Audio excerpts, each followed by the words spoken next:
It'd be hard enough being ambushed by these two if English was your first language. But let's talk about the fact that Zelensky's third language is English.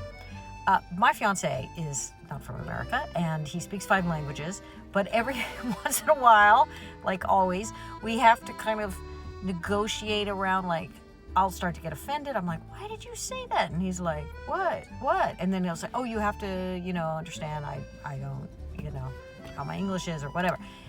Even though most of the time he seems like, day in, day out, we're okay. But there's certain words that just aren't easily translated. We had a whole long thing about, took me like 5 minutes today to realize, oh, you mean deductible, like an insurance deductible.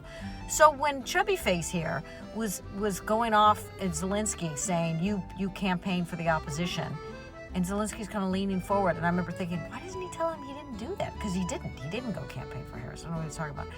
And I thought, he probably was like, what is he talking about?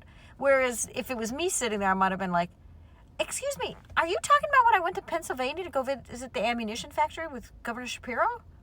Yeah, I wasn't campaigning for the opposition. As a matter of fact, I've made a point to always say nice things about Big Boy here. I never released the Ukrainian tape. I never did any of that. I mean, he shouldn't even bring it up because he'll go, Mr. Narcissistic Injury will go nuts. But the language is a big issue. But of course, this wasn't a normal misunderstanding between regular people.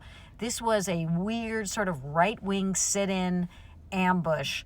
And the whole reason they do this, the whole reason they're acting this way and going along with Putin is because they can't wait to be their own version of Putin. They want to make it so that kind of authoritarian guy is the norm. So they get everything they want.